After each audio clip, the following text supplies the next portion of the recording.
O primeiro alicerce é a oração, mas vamos entender o sentido do que a gente vai viver a partir de hoje. Vamos lá. Lucas. Qualquer que vem a mim e ouve as minhas palavras e as observa, eu vos mostrarei a quem é semelhante. É semelhante ao homem que edificou uma casa e cavou e abriu bem fundo e pôs os alicerces sobre a rocha.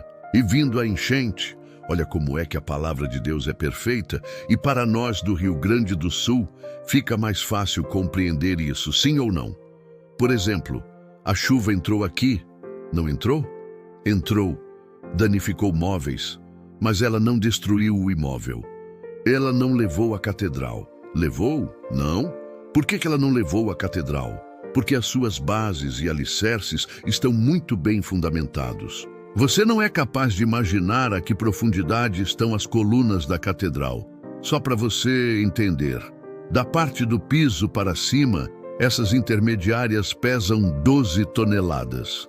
Aquelas das pontas, 18 toneladas cada uma.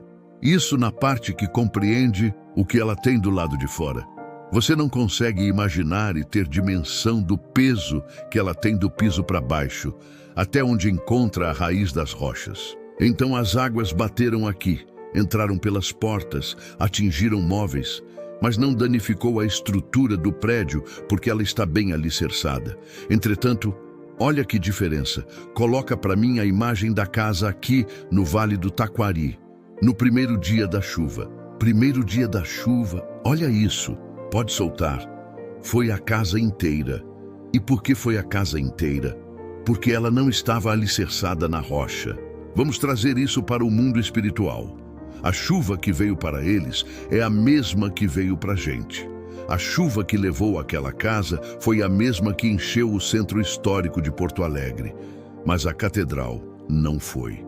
Ela encontrou espaço pelas portas abertas e, na realidade, ela só entrou porque encontrou portas abertas.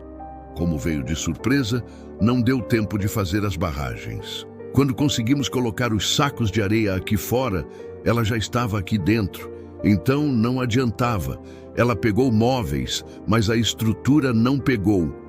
Não tem uma coluna danificada, não tem uma viga danificada, não tem nada do estrutural dessa igreja danificado, porque já pediu uma avaliação de profissionais competentes. A estrutura do prédio está intacta. Por quê? Porque tem alicerce profundo e fincado na rocha. Vamos trazer isso para a gente, é isso aí. E não é só guardar, que é um outro defeito que as pessoas têm.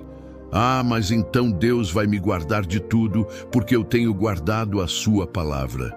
Mas não é isso que ele fala, ele diz, é semelhante àquele que ouve as minhas palavras e as observa. Eu vos mostrarei a quem é semelhante. É semelhante a um homem que edificou uma casa, cavou, abriu bem fundo e pôs os alicerces sobre a rocha.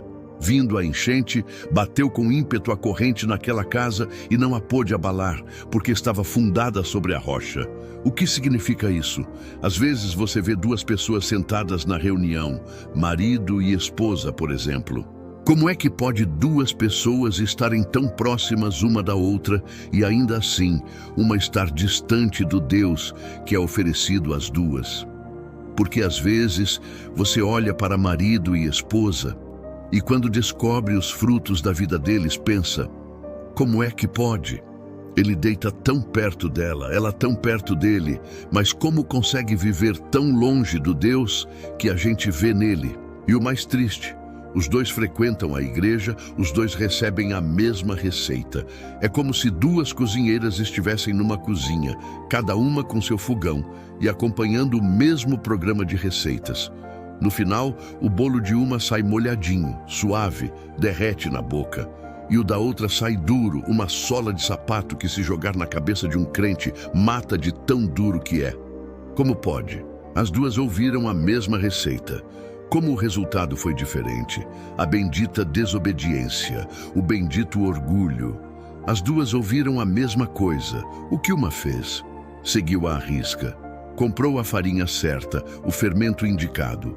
A outra disse, eu cozinho há mais de 20 anos, é tudo igual. Me dá aquele fermento do mercadão mesmo. A filha responde: Mamãe, o barato sai caro. O fermento que ele falou é aquele que só tem no Zafari. Ah, mas você é rica para comprar no Zafari? Não, mamãe, é que o barato sai caro. Resultado, um bolo delicioso, macio, e o outro, um batten top. A diferença está aí.